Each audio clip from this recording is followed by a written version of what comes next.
Kauravas and Pandavas. The throne of Hastinapur was the apple of discord between two brothers, namely Dhritarashtra and Pandu of Kuru royal dynasty. Dhritarashtra was the elder one but blind. So, the younger brother Pandu accepted the responsibility of running the kingdom. Dhritarashtra carried the grudge. He had sired 100 sons who came to be known as Kauravas. The eldest Kaurava, Duryodhan, was an evil-natured royal. Pandu had 5 sons: Yudhishthir, Bhim, Arjuna, Nakul, and Sahadev. All the 5 were noble characters. Draupadi was their common wife. After tragic death of Pandu, blind Dhritarashtra was put on the throne. Pandu's sons demanded their share, but Duryodhan refused even to yield needle-head-sized land to them. Lord Krishna, the great political ideologue of that time, was on the side of Pandavas. He tried to work out a compromise between them, but did not succeed due to the obstinacy of Duryodhan, who even tried to take him hostage. The attempt failed. Mahabharat war declared. The adamance of Duryodhan resulted in Mahabharat war. All the kingdoms of the land of Bharat got divided in 2 camps, namely Kaurava camp and Pandava camp. As the clash became inevitable, the 2 formations lined up in the battlefield against each other. The lineups were made up of the clan members, elders, kith, kin, friends, near and dear ones. It was not a fight for a piece of land, but confrontation between 2 opposite ideologies. Pandavas stood for dharma, the rule of righteousness, whereas Kauravas were for adharma, the expansion of imperialism.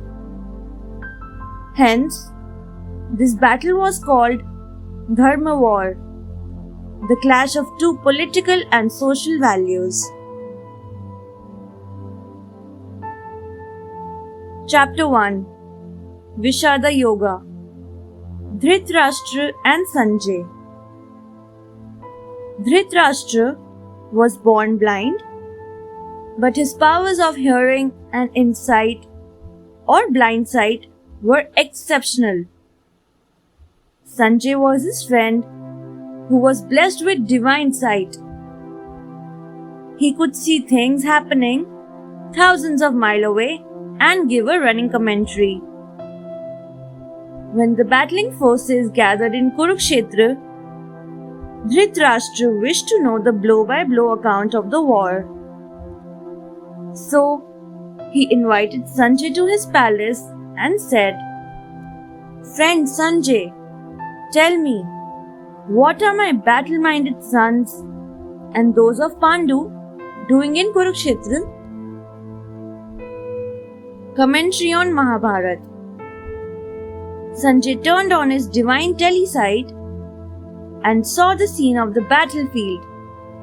He spoke, "King, Duryodhan has surveyed the battle formation of Pandava army and approached Guru Drona, saying, 'Guru, your capable pupil and the son of Drupad, Dhrishtadyumna, has set the mammoth Pandava army in strategic formation. See it, please.' So, what does Drona say?" Dhritarashtra asked eagerly. Guru Drona and Duryodhan. Upon Duryodhan's request, he surveys the Pandava lineup and says, Dear Duryodhan, I can see their great warriors like Bhim, Arjun, Satyaki, Virat, Drupad, Dhrishtaketu, Chekitan, Kashiraj, Purujit, Kunti Bhoj, Yudhamanyu, Uttamoja, Abhimanyu, etc. in battle-thirsty mood. But don't worry, none of them will hold his ground against me. To his remarks, Duryodhana reacts, O most sublime Brahmin, now look at my warriors. I have made the grand man, Bhishma, the commander of my armies. You and Karna-like archer warriors are with me. Besides this, I have conqueror-like Kripacharya, friend Ashwathama, Dushasan, and the son of Somdut, Bhurishrava. Protected by Grand Man Bhishma, our army looks invincible. You are right, son, responds Drona. Assured I am, O Guru, said Duryodhan proudly. Sound of the conch shell.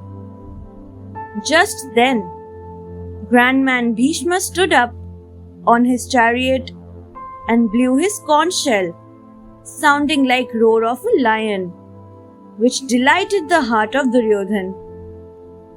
Kaurava army has followed it up by sounding conch shells, drums, kettle drums, tom-toms, and Narsimha bugles. The terrific battle sound inspired Pandava's side too to respond.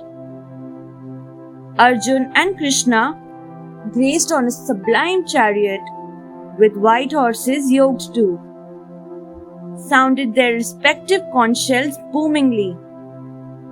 The fierce battle sound response of Krishna's divine shell Panchjanya, Arjun's Devdat, and Bhim's Pondra struck terror in the enemy hearts. Those sounds were amplified by the conch shell blowings by Yudhishthir, Nakul, Sahadev, Kashiraj, Shikhandi, Drishtadyumna, and the Pandava ally kings into a thunderous declaration of war. Arjuna amongst kith and kin. When the conch shell sounds subsided, Arjun spoke to Krishna. Lord, please drive the chariot to the middle of the battle lineups. I want to see the battle-thirsty warriors of the opposite side, whom I shall be fighting against. Park the chariot there, allowing me some time to survey. O Parth, I will do as you wish. Let us go, and you shall see the warriors of Kaurava's side with your own eyes. So saying, Krishna gave a tug to the reins and drove the chariot to the middle spot, where, on the other side, stood Bhishma and Guru Drona. Now, King Dhritarashtra became very curious. He requested Sanjay to reveal what transpired between Arjuna and Krishna. Seeing the curiosity of Dhritarashtra, his friend Sanjay focused his telepower to the spot where the chariot of Arjun stood. Arjun in distress. Arjun's heart was filled up with mercy when he saw his own kith and kin ready to battle. Deeply anguished, he spoke, O Krishna, seeing my own clan people in the field, desirous of a battle, makes my limbs go limp. My mouth dries up and the body trembles. My Gandiva bow is falling down. Mind is confused. I can't stand. O Keshav, All the signs I see around are not auspicious. What good shall I do by killing my own clan people? I do not understand. O Lord, I do not want such victory or kingdom. What happiness will come to me by killing my own family?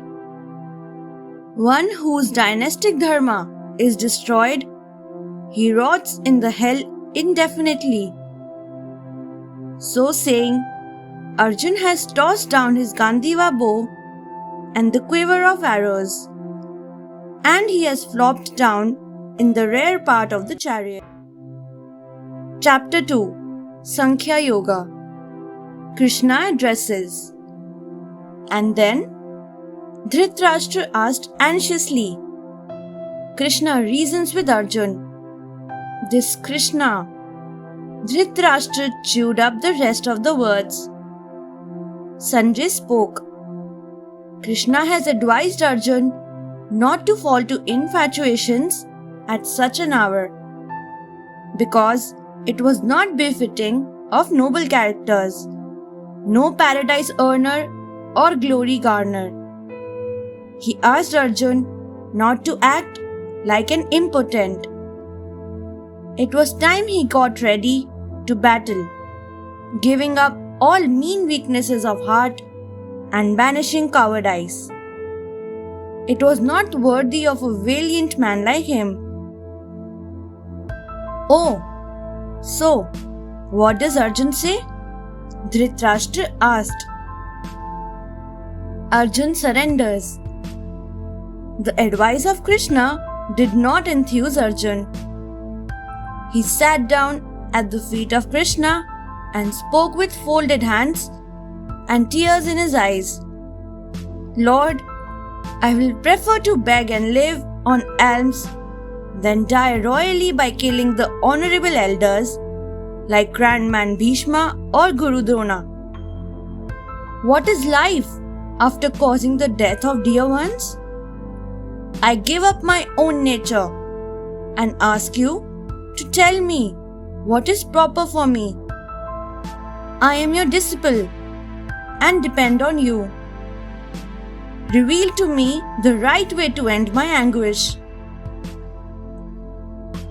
Krishna said with a smile, Arjuna, you sorrow for ones who need no sorrowing. You don't talk like a brave one. Those who are already dead and who are still living, the wise ones don't grieve for them. The state of soul. Those who exist today, they existed yesterday and shall exist tomorrow. The soul lives in the body through childhood, adulthood, and old age in one state. Wise ones do not bother over it and don't get infatuated. Dhritarashtra muttered, Arjuna is saying correct thing, but this Krishna is hell-bent on making brothers fight. Krishna said to Arjuna, Parth, soul is imperishable, whereas the body is mortal. Soul does not kill anyone, and no one can kill it. It sheds old body and gets into a new one, like we take off old clothes and wear new ones. The soul cannot be cut by any weapon, or burnt in fire, or dissolved in water, or dried up by the wind. Your grieving for it is not proper. One that is born must die and then get reborn. So why do you sorrow for it? For a soldier, dying for his cause is his primary duty and the proper act. Secret of life and death. Krishna revealed the secret of life and death to Arjuna, saying, the existence or birth is when one becomes visible from the invisible. When visible becomes invisible, it is death. Thus, birth does not mean a non-existent thing coming into existence. Falsehood is never born and truth never dies. Understand this secret and do your duty. If you don't fight in this battle, you will lose your glory and dutifulness to become a sinner of dereliction. Your enemies will belittle your capabilities. So, O Parth, you must battle without consideration of victory or defeat, pros or cons, and joy or sorrow. Such battle won't earn you any sin. Jnana Yoga and Karma Yoga. Arjun still was doubtful. Krishna raised him up by holding up his arms and said, Parth, yoga is attaining the unattainable. Protecting the attained is karma. The wisdom which perceives it is Jnana Yoga. This wisdom is helpful in cutting off the binds of Karma Yoga. The perception of this wisdom enables a man to understand the dharma of Karma Yoga. The fear of birth and death gets banished from the mind. An ignorant man fails to understand karma. You just get the point that doing karma is your right and not in seeking or wishing for the rewards. The rational wisdom inspires one to do or not do something. O Arjun, banish the infatuations of body and thoughts of success or failure. Put your mind in karma duty and have equanimity. Equanimous yoga gains one proficiency in doing karma. The rational actions lead one to a level where one is in permanent touch of God. Do not worry about what people say and battle with a steady mind. That is your Karma Yoga. Who is steady mind? Upon this, Arjun asked, O Keshav, what is steady-minded person's sign? How does he moderate his acts?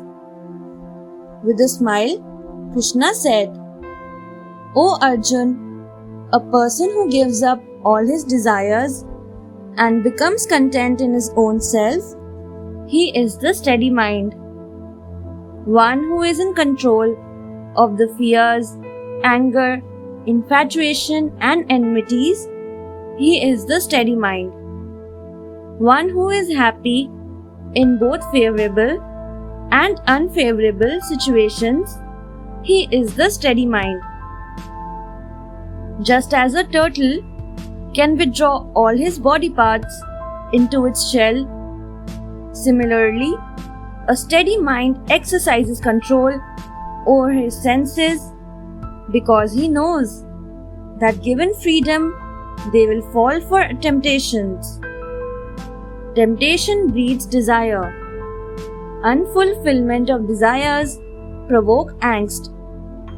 Angst dulls up the mind and a person is beset with confusions. A confused person's mind gets destroyed and his downfall is ensured. Such a fallen person loses all his joys and he gets drowned in sorrows. So, O Arjun, give up all desires and battle without any self-conceit. That is your dharma and call of the current karma. Chapter 3 Karma Yoga. Over-enthused Dhritarashtra. The sermon of Krishna has put Arjun in dilemma. The state of the mind of Arjun made Krishna smile inwardly. He has queried from Arjun what he was mulling over. What does Arjun reply? Dhritarashtra asked from Sanjay. King, Arjun is still confused and totally baffled. His mind is not in the battle, Sanjay answered. That is a good sign, Sanjay. Dhritarashtra spoke, over-enthused. Wait, O king. Sanjay raised his hand to silence him. Arjun is asking something from Krishna. What is better? Arjun looked towards Krishna and said, Janardhan, you say wisdom is better than desireful karma. Yet, you want to push me into this karma of fierce battle? One cannot get freed of the result of karma by turning away from karma. And merely renunciation can't gain one any accomplishment either. O Keshav, your sermons, having several parallel meanings, have confused my mind. I am more baffled than before. Will you please tell me between the Janan and Karma, which yoga way is better option for me? Yajna is God. Seeing Arjun lost in confusion, Krishna said, O Arjun, a person can discover his inner soul reality through Janan Yoga or Bhakti Yoga. No creature can delink itself from karma even for a moment. Karma is a natural process. At the beginning of the creation, Brahma had revealed the way to propitiate gods through karma of yajnas. Only the propitiated gods can bless human beings with happiness, comforts, and prosperity. The faithfuls of God, in that way, surrender all their karma to Him and earn salvation. O Parth, a creature survives on food and water. Food grains grow with blessing of rains. Yajnas cause rains, and yajna is done through appointed karmas. Vedas contain the proper processes and are known as the Janan of God Himself.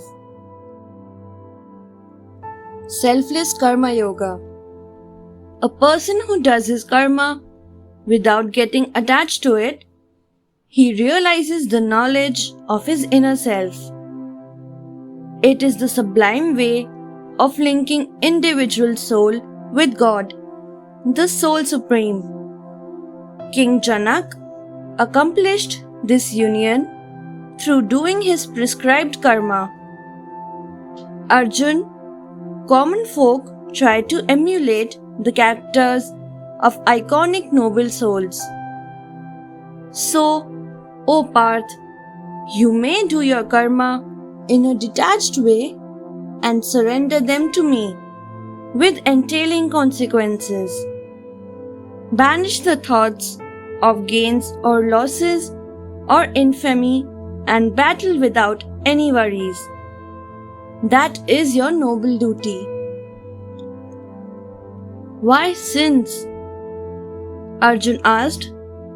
O Keshav, sometimes a person unwillingly gets drawn towards sinful acts. It appears as if an unknown power were forcing one into sins. Why so? Krishna replied, O Arjun, it happens when one gets into contact of attachment tendency, which is a very natural phenomena. The charge of kama pushes one into the zone of conceit and angst. These two are human lives sinful forces which influence everyone. Just as smoke screens fire, dust covers mirror, and fetus remains wrapped up in a membrane in the womb, similarly, individual soul remains dimmed by several temptation screens of karma. The karma passion is like inferno that never gets satisfied. Who is master of senses? The sensory organs possess the mind and wisdom.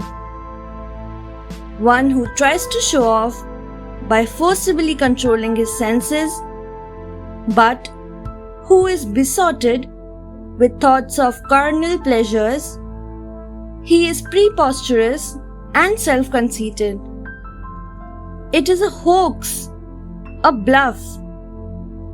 O Parth, one who exercises control over senses through his mind and employs himself into karma, he is the true master of the senses and a superior person. One who does not do selfless karma in unattached manner according to the traditional rules of the creation, his life is worthless. So, O Arjun, conquer the karma enemy through control over senses and give up all infatuations and desires. Chapter 4 Jnan Karma Sannyas Yoga. Divine Knowledge to Arjun. Arjun was amazed at the Karma Yoga revelations. It was a new knowledge for him. So, Krishna further clarified his sermon, saying, O Parth, this yoga knowledge is very ancient. I had imparted this knowledge to sun god Surya first of all. Surya passed it on to original human, Manu, who advanced it to King Ikshvaku of the earth. The same tradition carried it to ruling sages. They did karma, but saved themselves from its consequences. It is a deep knowledge. O scourge of enemies, Arjun, I reveal it to you because you are my devotee as well as a friend. I materialize. The claim of Krishna further confused Arjun. He spoke, O Keshav, Lord Surya came into existence millions of years before you were born. How should I believe that you really imparted the knowledge to him? Then Krishna said, giving divine sight to Arjun, O Arjun, we have been through together in many lifetimes. I remember, but you don't. I am eternal, being unborn, immortal, and the master of all the creatures who keeps on materializing from time to time through my Maya. In defense of faith, Arjun was still baffled. Krishna had described his birth as materialization. To clear his doubts, Krishna said, O Bharat's descendant, whenever nobility and righteousness wane on the earth and sins prevail, then I take incarnation in physical form to deliver the faithful, to destroy the evil forces and re-establish the rule of righteousness in every age. For the sake of the faithfuls, I have to incarnate on the earth every now and then and destroy the evil. The birth of ordinary creature and my materialization has only that difference. O Arjun, one who understands my arrival and divine spectacles he no more suffers from metempsychosis after death. He gets instituted in my immortal and infinite state. Follow your forebears. One who comes into my fold in whatever sentiment, he gets corresponding reward. O Parth, all creatures travel towards me wittingly or unwittingly. I do not wish for any reward of karma. So, one who truly knows me, he too does not bind himself to karma reward wishes. Understand it and follow your forebears who battle for dharma, the karma duty. Form of karma. O Keshav, you have referred to unattached karma several times before also. Arjun said and added, but how do I know which karma is worth doing and not worth doing? Krishna answered, Arjun, complex are the aspects of karma. So, a living being must understand the forms of action, inaction, and ill action.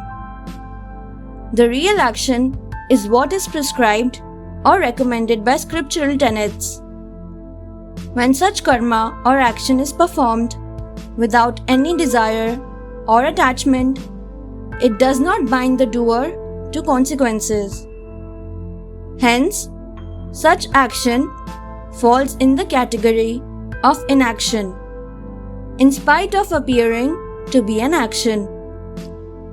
As this kind of action is beyond the considerations of joy or regret, victory or defeat, gain or loss, and good or bad, it gains the status of yajna. It delivers the doer from the bindings, begets blessings of deities, and gains him the God element. Krishna's exposition put Arjuna in thoughts.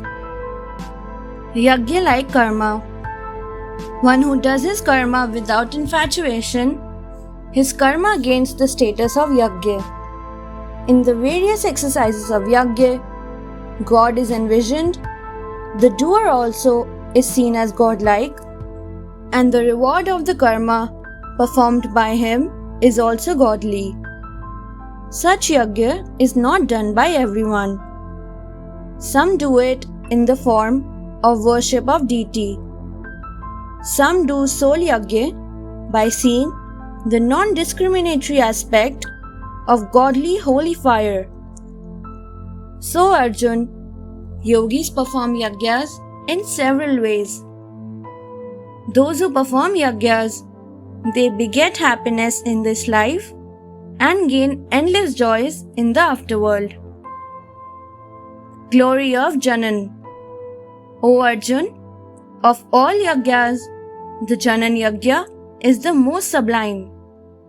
After gaining Janan in the fire of wisdom, all the karmas get burnt with the seeds of cause and fruit of consequences. But the knowledge needs to be gained from a learned one. Before him, you must put your curiosity with humility and frankness. O Pandava, after gaining this knowledge, you will not fall prey to attachments. O Bharat, have no doubts in your mind. Sever away all doubts with the sword of knowledge, having cutting edge of rational power. Vest yourself in the state of equanimous karma yoga and prepare for battle. Chapter 5 Karma Sannyas Yoga. Arjun's confusion. Sanjay spoke to Dhritarashtra. King, Krishna has again created confusion in the mind of Arjun by telling him in the same breath to do karma without attachment and emphasizing on importance of knowledge or wisdom. Does he still stand confused? Dhritarashtra asked in surprise. I think he is scared of Kaurava forces. No, Your Majesty, his mind is not frightful. So what is the matter? King, Sanjay explained, Arjun appears to think that using wisdom to control the senses implies the suspension of all physical activities. And if he is vested into Karma Yoga, then how does it amount to inaction? Those are the confusions of his mind. Now he asks something from Krishna. What is he asking? Dhritarashtra eagerly asked. Sanjay revealed, King, he has asked that Krishna told him to give up karma and then asked to perform karma without attachment. Arjun wants Krishna to explain clearly which way was better for him without creating confusions. Unity of Sankhya and Karma. Krishna said to Arjun, O Arjun, Sankhya Yoga and Karma Yoga both are sublime and gainful. Parth, they may appear different paths, but in reality, they are one. Ignorant call them different ways, but not the wise ones. Wisdom lies in taking them as one. How can one be doer if one is not involved in doing anything? Hence, karma or doing is essential for a seeker. A seeker who has conquered the senses in true sense and who sees soul element in every creature as unifying force of God. The soul supreme. Such karma yogi performs karma without attachment or infatuation. Just like a lotus flower grows in water and mud without becoming part of them. In the same way, a Jnan yogi allows the sensory organs moderated functioning according to their respective constitutions and assumes that he is not doing or scheming. Such an accomplished one, by not doing or getting done feeling, remains in the state of contentedness. Cause of woes. Krishna felt that Arjun was not being able to solve the tangle of knowledge and karma. He was trying to understand the means of knowledge and karma in his own way. So, the Lord Krishna said, Arjun, the carnal pleasures derived from the action of sensory organs are the causes of most of the woes because they are temporary that begin with an end. That is why the wise ones don't get trapped in them. Arjun, before leaving the mortal body, a soul that gains the capability to stand against the charges created by passion and angst becomes master. O Kaunteya, one who concentrates his mind and focuses his sight in the center of the eyebrows, gains harmony in exhaling and inhaling of air through his nostrils, and controls his senses, mind and wisdom. Such a noble one rids himself of desires, fears, angst, etc. to attain the state of eternal peace. Chapter 6 Atma Sanyam Yoga. Friend and Foe.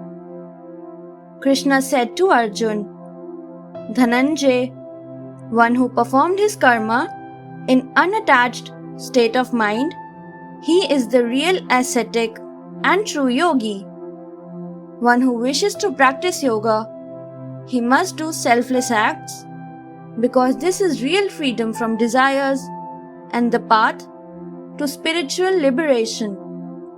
Thus, true yogi is one who is free of desires and infatuations, don't show his karma. Thus, Krishna defined a yogi and made it indirectly clear that there were no friends or foes in the world. An individual is one's own friend or foe. One who has conquered senses, they are his friends. But if one is slave to his senses, then they act as foes. Winning senses. The definition of a yogi, revealed by Krishna, raised questions in the mind of Arjuna, which were read by the former's power of perception. So, he spoke on the ways to achieve victory over senses. O Parth, to gain the victory over mind and senses, the seeker must select a sacred spot, a plain ground, spread out grass mat, a deer pelt over it, and then material on top. Sit over it and steady head, neck, and straight back. Focus eyesight on the nose tip. During the exercise period, the seeker must remain celibate, free of fears, peaceful, and mentally concentrated.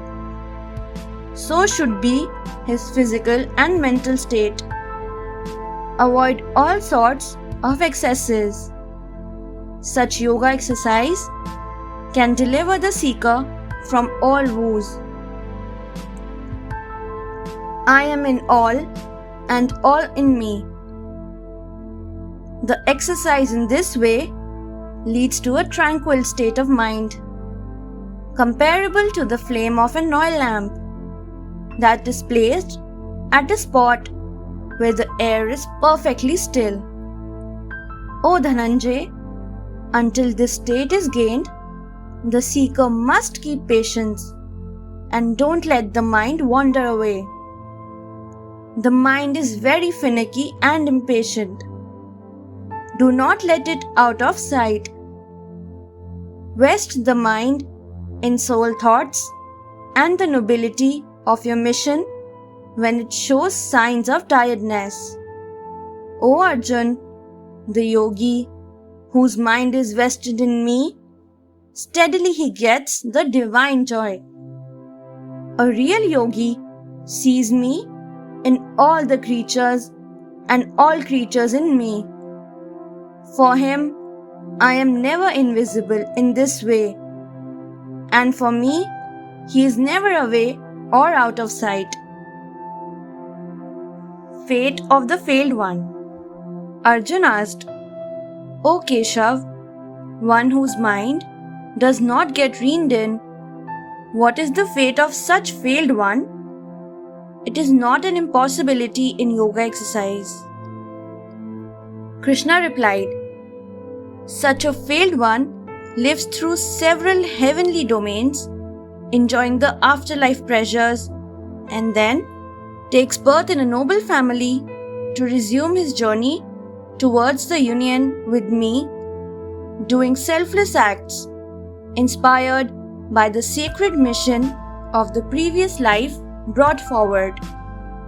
Such failed ones gains the salvation through renewed exercises, resolve, and true devotion to me. And O Arjun, such a yogi is very dear to me, because he is truly devoted to me. You must try to become such a yogi. Chapter 7, Jnan-Vijnan Yoga, the practical divine knowledge. Arjuna asked, O Madhav, I have considered you as my friend and mentor, but I have still doubts about accepting what you have claimed. How I can accept you as God Almighty and put my faith in you? I want you to reveal it to me. Krishna replied with a smile, O Parth, How can you know my reality, since you are yourself repository of powers, prosperity, splendor, and noble qualities? To enable you to know my truth, I will give you the divine insight, after which there will nothing more left for you to know. The rarity of this insight can be guessed from the fact, O Parth, that thousands tread on this path, and yet a rare one keeps going. Only the rarest of those rare ones gain the truth about me. Mostly my faithfuls know only one face or dimension of mine. They don't know my holistic form. Para and non-para forces. Krishna reveals to Arjuna his holistic form in the following way. O Dhananjay, earth, water, fire, air, space, mind, wisdom, and ego are the 8 dimensions of my physical aspect at non-para level. Arjuna, besides these, there is my para aspect, that is with the creatures who use the physical natural resources. You can call it life force. The man thinks that he exploits the natural resources, properties, or physical powers. It is not true. It is my para aspect that does the exploiting. The natural physical powers are perishable, whereas my para power is immortal and ever conscious. The body dies, but the soul does not. All the creatures and physical powers are controlled by me. It is my physical achievement. Such thought gives birth to ego. As this Maya illusion is lifted, the creature is redeemed. So, O Parth, whatever is there physical or spiritual in this world, consider me the causer and destroyer of them all. No truth is greater than me. Just as pearls become a necklace when put into a string, similarly, I thread all creatures, living beings and non-living things. All are dependent on me. Omkar form.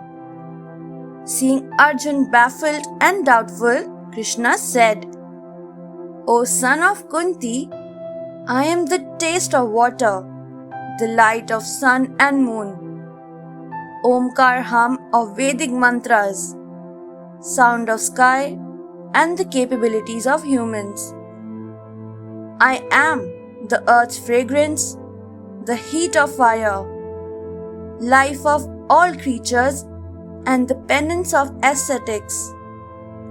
O Parth, I am the original seed of all life forms, the wisdom of the learned ones and the power of the mighty ones, and I am the acts of righteousness.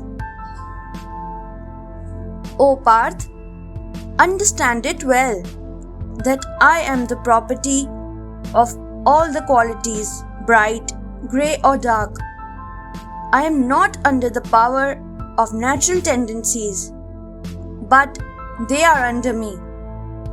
Arjuna, those who are religious and pious devotees, they are the best. They are dear to me and I am their dearest. Those who are ignorant, they don't know my immortal and sublime nature.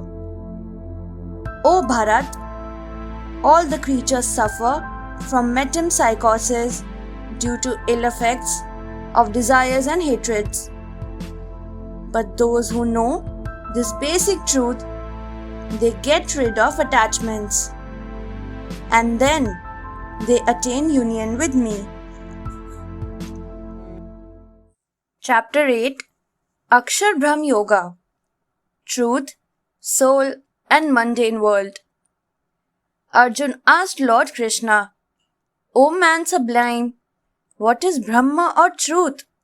What is spirit? What is karma? What is mortal? What is deity supreme? And O Madhusudan, what is Yajna supreme? And how is it in this body? Please reveal these mysteries to me. Krishna answered, O Dhananjay, what is divine and immortal? That is the truth. Nature or a creature's soul is spirit. Karma is sacrifice, which creates emotions in creatures. All the perishable items are mortal. Brahma or Prajapati is deity supreme. And O Arjun noble, I am the Yajna supreme, the omniscient destroyer in the bodies of all the creatures.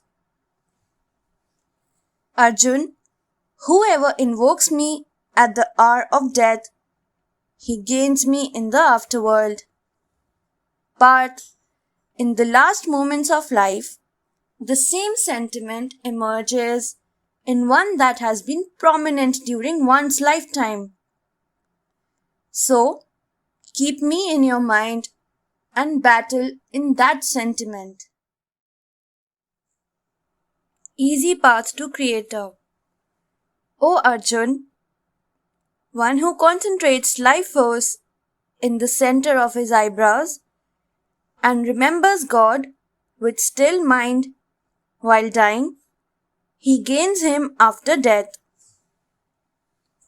Yogis who exercise celibacy, how they do it? Listen to that process. First of all, they block all the outgoing tendencies of the sensory organs, and then they rest their mind in the heart zone. After doing that, they focus the life force in the forehead using the power of determination and leave the mortal body humming Om, name of God, and thinking of abstract form of the Creator. Such yogis earn salvation and deliverance from metempsychosis. That is a difficult path. The easy way is to worship me in true devotional spirit. Thus, I am easily gained. O Parth, who gains me, he no more suffers from birth-death cycles. Deliverance from transmigration. Krishna further said, O Kaunteya, all the worlds and domains are temporary, including Brahma domain. Those who know the mystery of time, they understand well that entire living and non-living beings of the universe are born out of Brahma's microbody and then dissolve into it. There is only one unborn and eternal force element, gaining which is described in the scriptures as salvation. The knowers of this elementary force, truth, gain the final salvation or moksha, which is known as Uttarayan Gati. Those who do attached karma, they gain Dakshinayan Gati. So it is believed. They are also known as the Devyan and Pitryan respectively. The ones who gain the latter, they enjoy spans in heavenly domains and then return to take birth again. O Arjun, know these two paths well and be yoga born with equanimous mind and battle. You will gain the sublime position. Chapter 9 Raj Vidya Rajguhya Yoga. War is inevitable. Sanjay said to Dhritarashtra, King, Arjun still is having lingering doubts, even after hearing sermons from Krishna on worlds, creatures, objects, soul, God, life and death. The fact of Krishna being his bosom friend is preventing Arjun from accepting Krishna as God. He is yet undecided as to battle or not to battle. Oh, Dhritarashtra sighed exhausted. In this way, the battle won't reach to any conclusion. That will be no good. If the battle is not fought, Duryodhan shall ever live in fear of Pandavas. I would have preferred some definite outcome. I could then sleep easy. Tell me, what is happening now? Dhritarashtra was very anxious to know which way the wind was blowing. He needed some clue or pointer. Sanjay closed his eyes to beam his insight on the battlefield. He spoke. King, Krishna is now revealing some deep knowledge to Arjun. The secret knowledge. Krishna said to Arjun, the knowledge now I go to impart to you is very sacred, deep, and easy to put to the practice. Oh dear, those who have no faith in devotion, they cannot attain me. So, they go on suffering the birth-death cycles. Understand it well, that my unmanifest form pervades through the universe similarly as the water exists in snow, although it is not visible. The air is born out of space, yet it remains in the space. Similarly, the universe is born out of me and remains vested in me.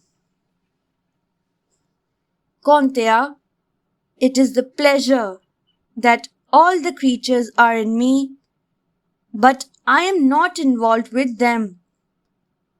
I am the causer of the creation.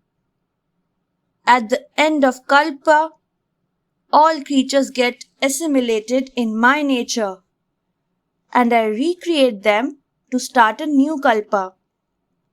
O Dhananjay, I do all the karmas, but they can't bind me.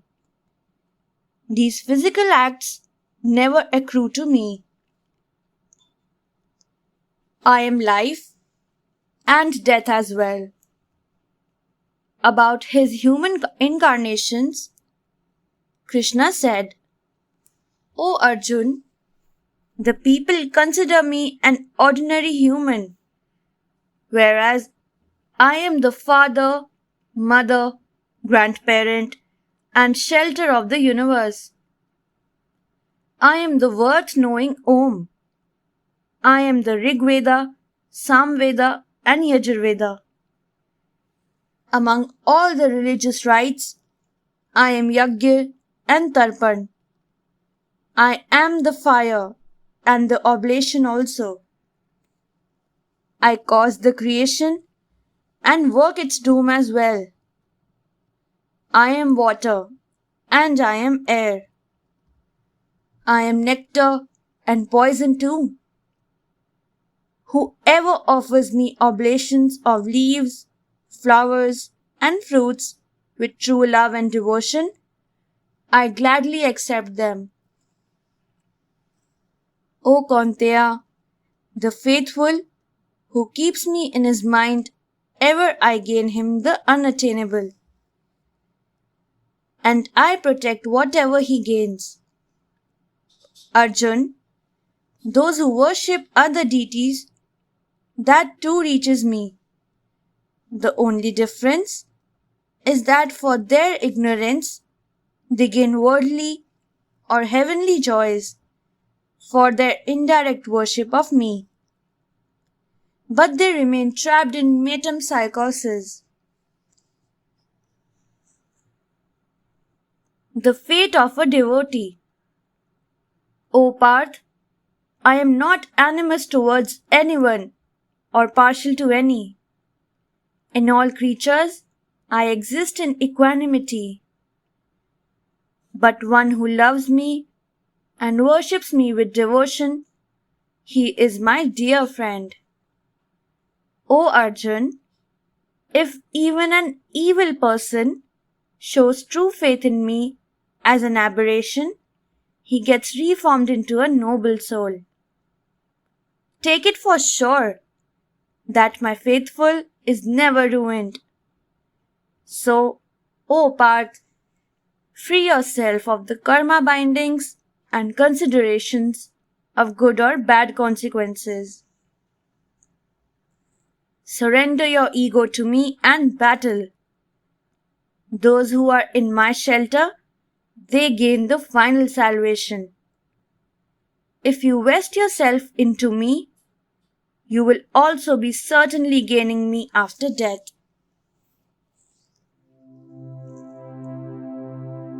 Chapter 10 Vibhuti Yoga. Marvelous glory of Lord. Krishna spoke to Arjun. O valiant Arjun, you are my friend. So, I will give you a knowledge that is still better and sublime than whatever I have revealed already. You should know that all the gods, deities, sages, and yogis even don't know my real glory, although they are born of me. One who knows me as unborn, eternal, and master of the universe, he gets freed of all sins and infatuations. All the qualities of man are created by me. Sages, munis, manus, and all creatures are born by me. I am the cause of the physical world and the spiritual also. I exist in everything. A learned one who understands this is cleansed of all sins. One who remembers me ever as God with devotion and love, I bless him with wisdom, which enables him to gain me. Then I set alight the lamp of knowledge in his heart to destroy his ignorance forever. Prayer of Arjun. Arjun prayed, O Lord, now I realize you are Almighty Lord, Sole Supreme, Ultimate Truth, Sublime Most, and Holiest One. You are eternal, unborn, divine, man original, and the greatest one. To know you in totality is very difficult. Only you can know yourself. All the sages, namely Narad, Asit, Deval, etc., say so. Please show me your divine glory and those aspects through which you are omnipresent in all the worlds, everywhere and in everything. How should I think of you ever and know you better? Everywhere I am. Krishna said, imparting the divine knowledge. O Arjun, whatever you see, don't see. Movable, immovable in the nature, they are all caused by me. I am the God element, present in every creature, as its life force and consciousness. I am the beginning, middle, and the end of all creatures. Amongst lords, I am Vishnu, sun amongst the lights, and the moon amongst celestial bodies. Amongst Vedas, I am Samved, Indra amongst deities, mind amongst senses, and life in the living creatures. Among irascibles, I am Shiva. Amongst yakshas and demons, I am Kuber. Agni amongst Vasus, and Meru amongst mountains. I am also Guru Brihaspati. Kartike amongst commanders. Amongst water bodies, I am sea god Varun. I am Bhrigu amongst sages. Amongst letters, I am sacred Om. I am the mantra chant of Yagyas and Himalaya amongst immovables. In all I am people amongst trees, Narad amongst divine sages, Chitrarath amongst Gandharvas, Uchchishrava amongst horses, Eravat amongst elephants, and king amongst people. Amongst weapons, I am Vajra, Kamadhenu amongst cows, Karma amongst icons, and Vasuki amongst snakes. I am life. I am god of death Yama. Amongst beasts, I am lion and Garuda amongst birds. I am wind and I am Ganga. I am water creature and I am armed Rama. I am knowledge and I am truth. I am creator Brahma and I am origin, middle and end. I am punishment and I am pardon. I am the mother seed of entire creation. Due to me, creation has beauty, fragrance, and horrifying destruction. I parade through the universe and wear it. Chapter 11 Vishwaroop Darshan Yoga Divine Sight to Arjun. Krishna's long speech spread more confusion in the mind of Arjun. He said, O Janardhan, hearing your glory has destroyed my infatuation, but it has fired up my desire to see your mind-boggling form. My head spins. You stand before me as my friend, but I don't see your mega form. I fail to visualize. O Lord, how does that form pervade through the world? I am dying to see it. I want to see it at any cost. Kindly empower me with capability to see it. Krishna said, O Parth, you can't see that form with your mortal eyes. I will bless you with a divine vision, and with that, you will see my Yogmaya form. Krishna asked Arjun to look into his eyes. Sanjay's curiosity. Krishna's words fired up the curiosity of Sanjay. He suddenly fell silent. Dhritarashtra asked, Why have you gone dumb, Sanjay? Did Krishna show his mega dimension to Arjun? What does Arjun see? How is that form of Krishna? Is it really divine? Speak up, Sanjay. What are you seeing? Ahaha! Amazing! That mega dimension of Lord is just fantastic, Your Majesty. Sanjay spoke with choking voice.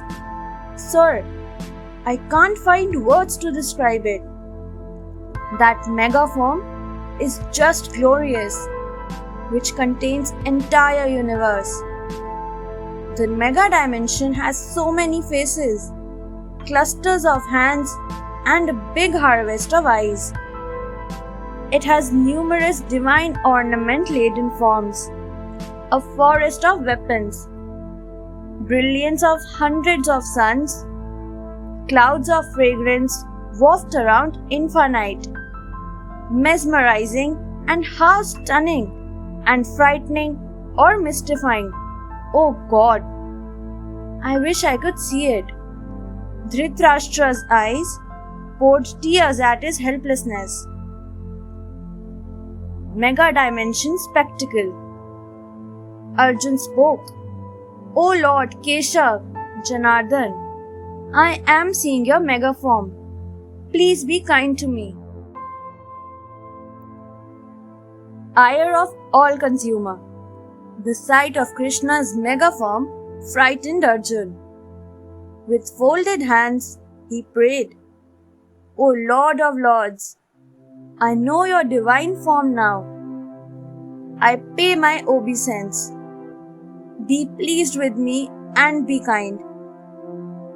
Krishna spoke, O Parth, I am the all-consuming doom. In this battle, all are going to die except you 5 Pandavas. So rise up and prepare to battle. All the ones you care about are already dead. You will merely complete the formality. So kill without any consideration. Arjun spoke tremblingly. O Almighty, I salute you 1,000,000 times. Please revert to your ordinary form. Through ignorance, I called you my friend, etc. Foolishly, I have insulted your divinity. I seek your pardon for that, O Lord. I bow my head to you and lay prostrate at your feet. Kindly, now show me your famous 4-armed form. I want to see that. Krishna in 4-armed form. At the request of Arjun, Lord Krishna has showed his Chaturbhuj form. He said with a smile, O Dhananjay, watch my Narayan form. You are my pal. So, I showed you my mega universal form which nobody ever saw before. That form cannot be seen as a reward of heart penance, yajna, charity, or by doing noble deeds. Only my true devotees see it. Hence, the fear which my terrifying mega form created in your mind should be banished. You are my dear devotee. You must rid yourself of all worries and anxieties. With peace in mind, watch my 4-armed form. The reward of devotion. Sanjay, who had been overwhelmed to see the graceful Chaturbhuj form of Lord, spoke to Dhritarashtra. King, the divine sight of Lord has cleansed me of all my sins. Meanwhile, Krishna said to Arjun reassuringly, O Arjun, the form of mine you are seeing is a very rare phenomena. Even gods keep wishing to see it, but don't get a chance. By the divine vision, you are able to see it.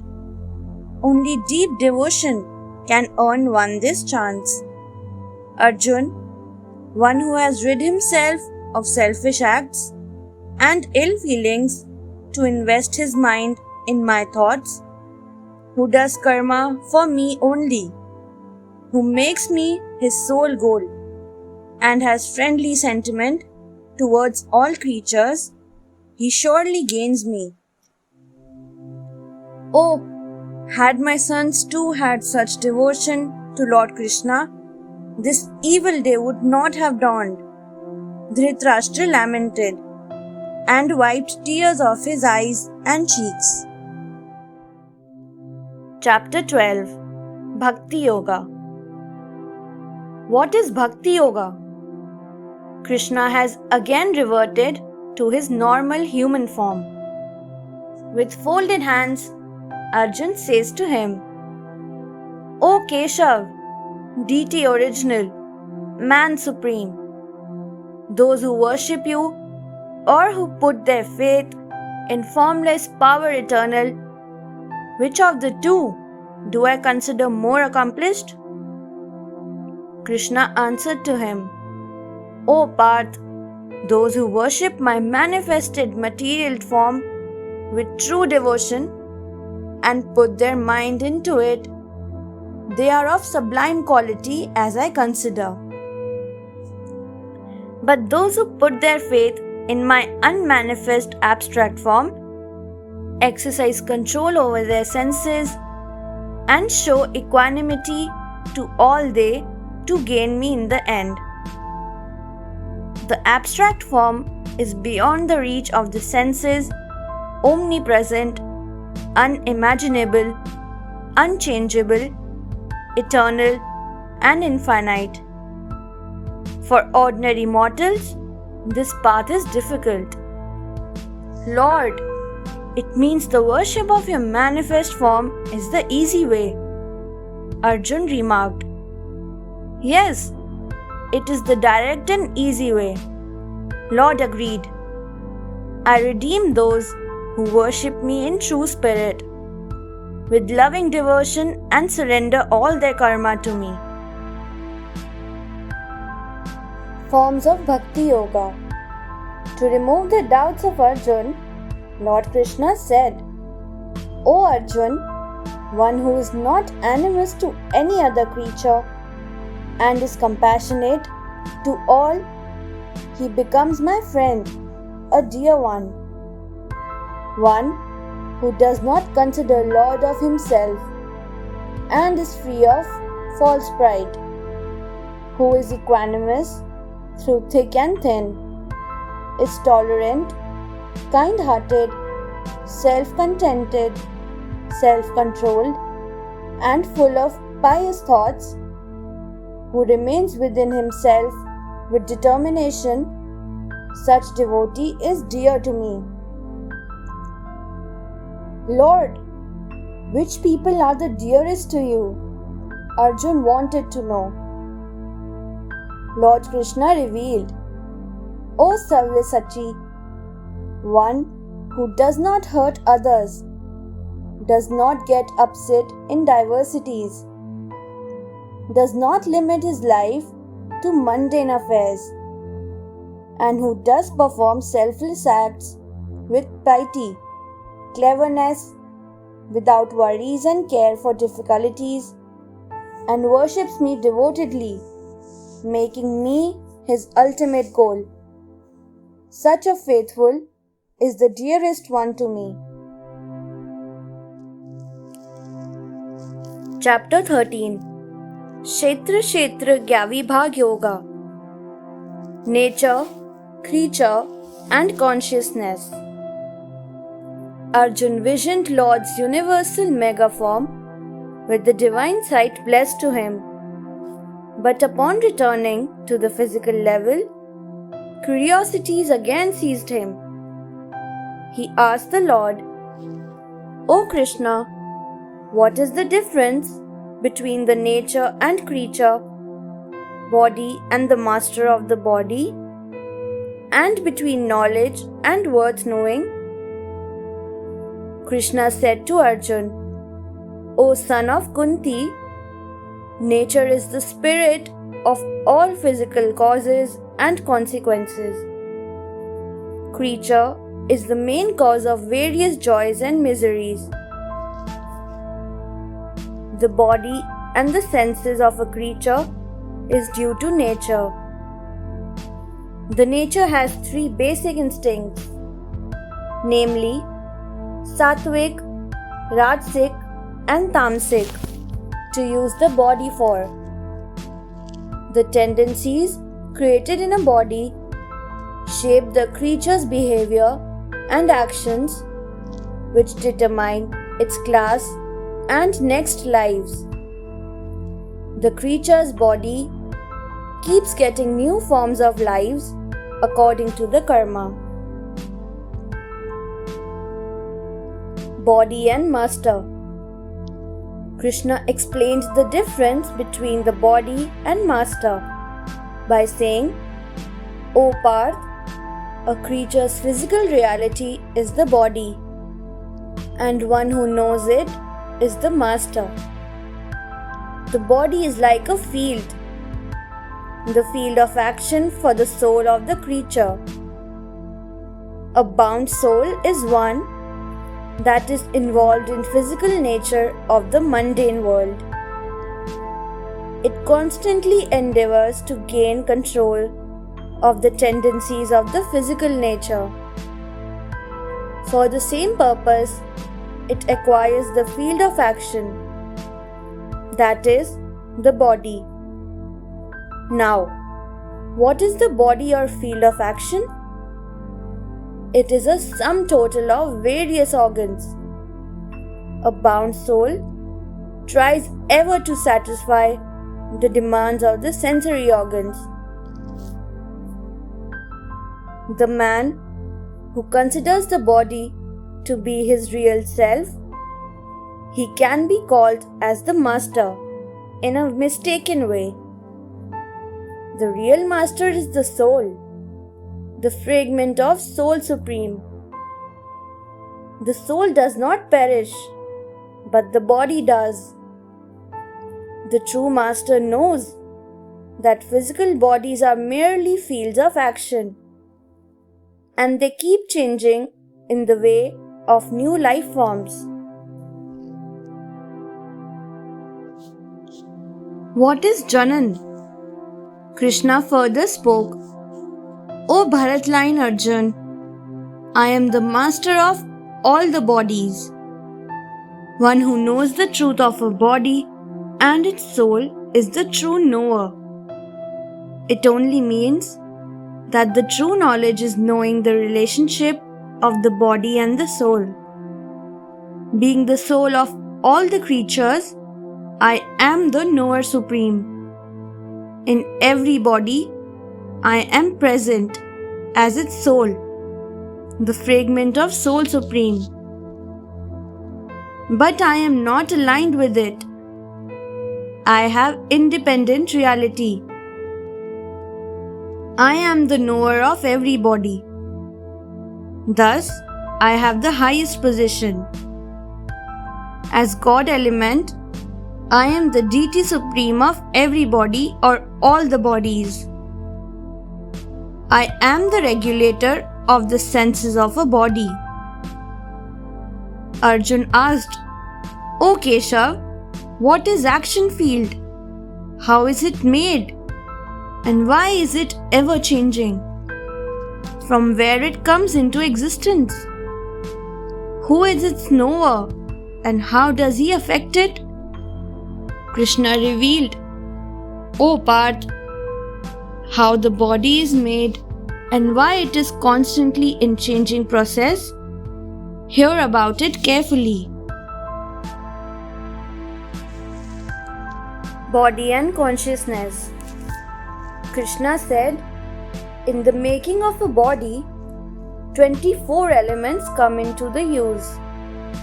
First of all, 5 primary ingredients in the form of earth, water, Agni, air and space shape the body. Then ego, brain and instincts of Sat, Raj and Tam are added in unmanifest form. After that, 5 sensory organs, eyes, ears, nose, tongue and skin get formed. And 5 karma initiators, namely voice, legs, hands, anus and sex organs become part of it. Then the mind comes into existence to act as the operator of outer organs. It is also known as inner organ. The organs have 5 subjects: smell, taste, vision, touch and sound. Thus, 24 elements make up a body. Desires, animosity, joys, sorrows, etc. are products of internal reactions or byproducts, the expression of the 5 primary ingredients of the body.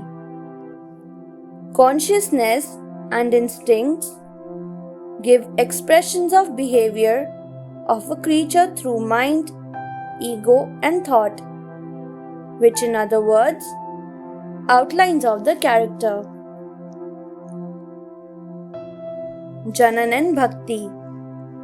Speaking on the Jnan and Bhakti, Krishna said, O Arjun, the Jnan or knowledge includes humility, egolessness, non-violence, tolerance, simplicity, proximity to noble teachers, piety, gravity, stability, self-discipline, sensory control, correct attitude to life or death or old age and illnesses, detachment, freedom from desires for objects or persons, equanimity in situations and feelings, devotion to me, meditation, solitude, dislike for crowds, acceptance of the importance of spiritual realities, seeking the ultimate truth in philosophical way and being a believer. All the rest is ignorance. Arjun asked, Lord, how can one be devoted to you? Krishna replied, all the processes of the knowledge finally lead into devotion to me. One who is truly devoted to me, the various aspects of the knowledge get naturally initiated in him.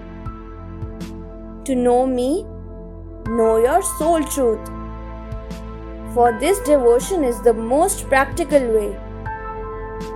Faith is immortal and eternal. You must have the sentiment of total surrender to me. What is worth knowing? Krishna further spoke, O Parth, you may be anxious to know what is worth knowing. After knowing this, you will be gaining the divine joy accruing from the ever being in touch of the ultimate truth, because truth of soul is eternal and infinite. It is a fragment of me under my control. It is beyond the causes and effects of the mundane world. It pervades everything. God has determined it to be the basic source of all senses. Still, it is not a part of the senses or sensory organs. It is the provider of all creatures, yet not attached to them. It is beyond the properties of nature, but it is the master of all the natural properties. Soul Supreme is present uniformly in all creatures, in spite of being fragmented in individual souls. It gives birth to creatures, fosters, and then destroys them. It is present visibly and also invisibly. It is knowledge itself and also worth knowing, and the goal of knowledge as well. It is in every heart. It lives in a body, yet is not attached to it. O son of Bharat dynasty, just as a single sun lights up the world, similarly, the soul lights up the body with light of consciousness. Those noble ones who know this truth, they gain union with eternal and immortal God element. Chapter 14 Gunatraya Vibhag Yoga. 3 Shades of Nature. Krishna added further, O Arjun, after knowing the 3 basic properties and the sublime knowledge, a man attains divinity. Vested in that knowledge, a man gains divine nature like I do. Then he does not come into existence at creation or gets destroyed at doom. O son of Bharat, I myself seed the soul in the womb and creatures are born. This union of soul and physical nature is worked by me. Every soul gets life according to the karma of previous life. The physical nature shapes it in body form. The nature is the mother, and I am seeding sire of all. O son of Kunti, physical nature is bound by 3 shades of properties: Sat, Raj, and Tam. At birth, the creature gets bound to these properties. The white is light provider. It cleanses one of all the sins. It begets happiness and knowledge. Grey produces limitless desires and lusts. It binds a creature to selfish karma. Dark is born of ignorance. It condemns a creature to infatuations and generates sleep, laziness, and crazes which defile the life. Satagun, white shade. Krishna explained the property of Satagun as, O Parth, the expression of Satagun can only be realized when all the doors of the body are lighted up with knowledge. The truthful person gains the domain of Brahma after death and enjoys divine pleasures. The knowledge gained by this way is the real knowledge. The karma inspired by it beget pure and pious fruits. In a creature, the proportion of the development of this quality determines its fate in the afterworld and the following lives. The world of truth is where such a person goes. O Arjun, there is constant struggle amongst these 3 different properties or shades to run down one another, or each tries to displace the other 2 and prove its superiority. The ones with this property, having in full ascendancy, become saintly characters. They always work for the good of others. Rajagun, grey shade. Krishna continued, O Savyasachi, son of Kunti, the man with Rajagun in ascendancy becomes very attached to material objects. His desires multiply and ambitions keep roaring.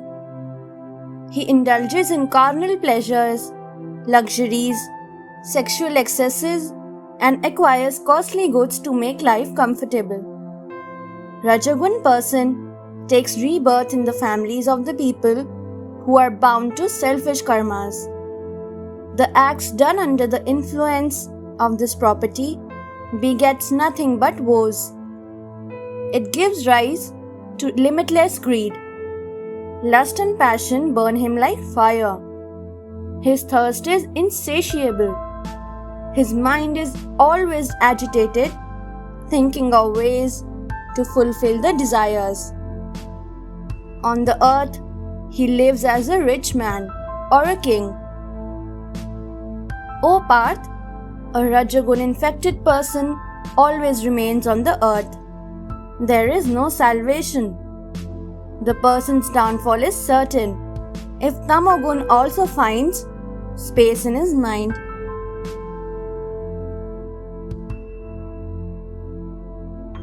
Tamogun, dark shade. Krishna carried on his sermon. O son of Kunti, when Tamogun influence seizes a person, he shows evil signs of self-conceit, ignorance, angst, laziness, infatuations, madness, fits, etc. Evil ideas shadow his mind, and he is no more able to discern right from wrong.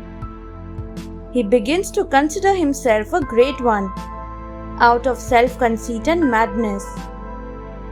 A tamagun overtaken person takes rebirth in lowly life forms like a beast or a worm.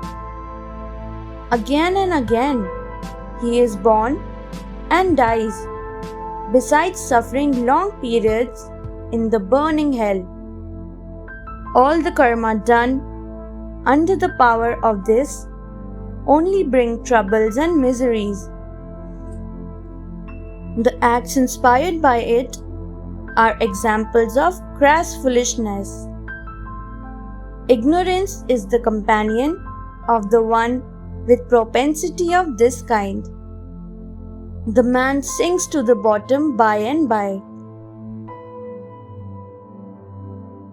Beyond the three properties. After hearing the exposition of the three properties of basic nature from Krishna, Arjuna asked, "O Lord, what is beyond these three shades? How do we know about it? What is the nature as the conduct of a person who has gone beyond?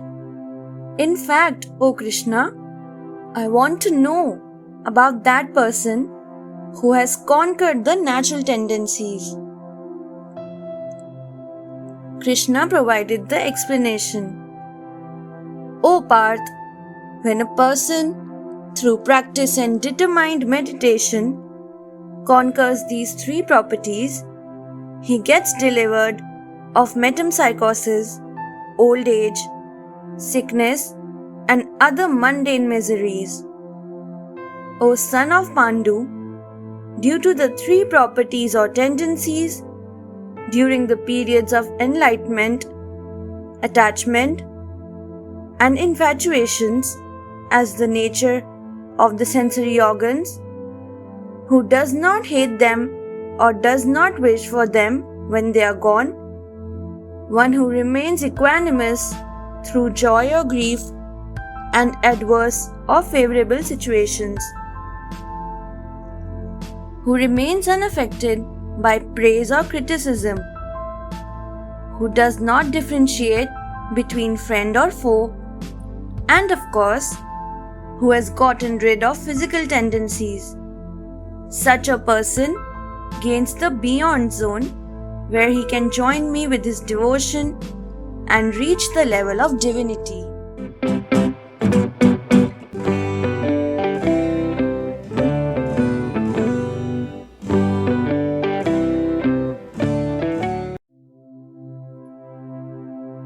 Chapter 15, Purushottam Yoga, the World Tree Hypothesis. Arjuna said to Krishna, "O Keshav, after getting over the three basic tendencies, the soul goes to which zone or level you were referring? I want to know it more clearly."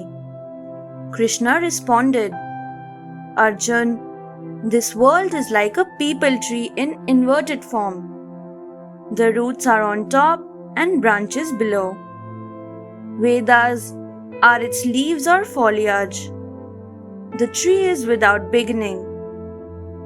One who knows this tree with the roots, he is the real knower of the meaning of the Vedas. The forest of branches, spread around up and down, represent the life forms of earth. They are sprouting myriad buds of beauty, standing for the carnal pleasures and temptations inspired by the basic tendencies. The roots of passion and lust are growing through the height and low of this tree. This world tree has no beginning or end.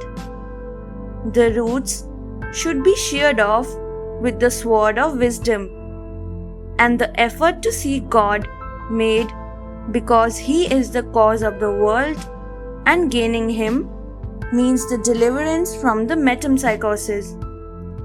That is the final goal that the knowers of elementary truth reach.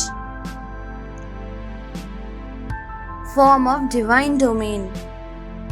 Krishna defined the divine domain the knowers of the truth seek in following words. O Parth, my divine domain is not fostered by any sun, not soothed by moonlight. It is not warmed up by fire or illuminated by lightning. My divine domain is energized by spiritual energy and kept alit. The individual soul, influenced by basic tendencies, ignores my divine love for devotion.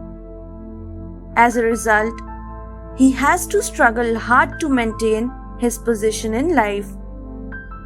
But a soul that has freed itself from the struggle comes to my divine domain and lives in my own state like me. One who has seen and realized his soul reality, that yogi gains the knowledge of my man supreme truth. My light enlivens all particles, atoms, and individual souls. It can be understood through the knowledge of soul. So, O Parth, take me for the man supreme almighty, banishing all your doubts and battle. Chapter 16. Devasur Sampad Vibhag Yoga. Noble and demonic nature. Arjuna asked Krishna, O man supreme, in this world we find two types of people, one with noble disposition and others of evil or demonic nature. Both are your creations. Then why this double standard, my lord? Krishna responded, O Parth, I created the divine qualities of fearlessness, charitability, self-discipline, self-purification, religiousness, penance, endurance, non-violence, truthfulness, self-study, self-improvement, sacrifice, simplicity, humility, peace, compassion, mercy, forgivefulness, civility, shame, determination, patience, self-respect, firmness, brilliance, selflessness, generosity, contentedness, etc. These qualities are found in godly noble characters, and they lead one into final salvation and union with me. Such persons do not get bogged down in mundane affairs. They work for upliftment of their souls by banishing the evils of kama, angst and greed. They put their faith in me and meditate or worship as prescribed in the scriptures. Thus, they gain my domain after death. Evil or demonic nature. Krishna continued, O Parth, false pride, self-conceit, angst, ego, jealousy, severity, ignorance, etc. are negative qualities of demonic nature. These negative tendencies get a man bound to physical bindings of the mundane world. A person of such negative nature does not know what is good and what is bad. He does not believe in truthful conduct or has belief in piety. Most of them are non-believing atheists. They think the world is born of carnal desires. Such people are born to ruin the world through their ignorance, stupidity, useless and horrifying acts. Driven by ego, lust and infatuations, they indulge in unholy and dirty karma. Satisfying the carnal desires is their sole aim of life. They waste their lives in greed, anger, kama, and are badly trapped in the net of worries. And after death, they go to burning hell. During his lifetime, such a person considers himself to be the doer, consumer, master, lord, and the happiest one, but the time deals horrible fate to him, and his condition becomes really pitiable. O Arjun, I torment such characters by condemning them to lowliest life forms of demonic kind. Chapter 17 Shraddha Traya Vibhag Yoga, the Pillars of Faith. Arjuna asked from Krishna, O Madhusudan, mostly the people do not worship as prescribed by the scriptures. They worship according to their own fancies. In what class shall you put such people? Are they sattvic, rajasic, or tamasic? Krishna answered, O Parth, people eat food of their own individual choices, and accordingly they develop tendencies, and similar is their devotion to God. The devotion can be of any category, sattvic, rajasic, or tamasic. One of the noble category sees divinity in God. To the one from rajasic category, God may appear demonic, and a tamasic man may see ghosts or apparitions in God. Each worships God in his own form of visualization. 3 types of penances. Krishna spoke to Arjun. O Parth, among yagyas, one performed according to the prescription of scriptures is the true one. The yagya performed for some physical gain is attached, and yagya to gain money or wealth is negative. In fact, the devotion of the last category is equivalent to non-devotion. The worship of God, parents, and Guru done with true heart is considered physical penance making. Not speaking words that hurt others is making a penance vocally. Karma not done for some physical gain is penance making of the noble kind. A penance made with pride to earn honor or recognition is attached penance.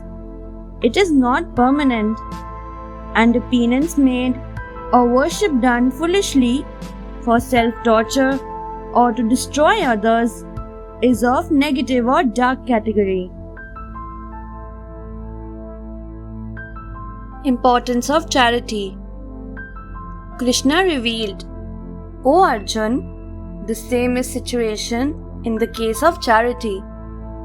If the charity is made in the spirit of human duty to help the deserving needy, devoid of the sentiment of revenge, it is sattvic.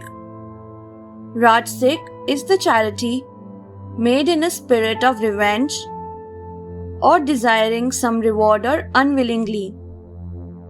But if charity is made at an unholy place, at improper time, and to undeserving candidate with some selfish motive, it is tamasic. So, O Arjun, true yogis do make penance, perform yagya, and give charity for soul realization according to the prescribed manner with pious intention and sentiment in the name of God. The acts of yagya, charity, and penance made without any desire for reward delivers a soul from all the mundane bindings and helps one gain access to the Soul Supreme, the ultimate truth. Selfless devotion to God must be a person's sole goal. O Parth, yagya, penance and charity without true devotion is perishable. It does not serve any purpose in this life or afterlife. Chapter 18 Moksha Sannyas Yoga True Renunciation. Arjuna asked, O Almighty, what is the purpose of sacrifice or renunciation? What does life of sacrifice or renunciation gain one? Krishna said, O Arjun, the renunciation is giving up of all the acts based on the worldly desires and surrendering the consequences or rewards of all actions is sacrifice. One who is able to do that becomes ascetic supreme.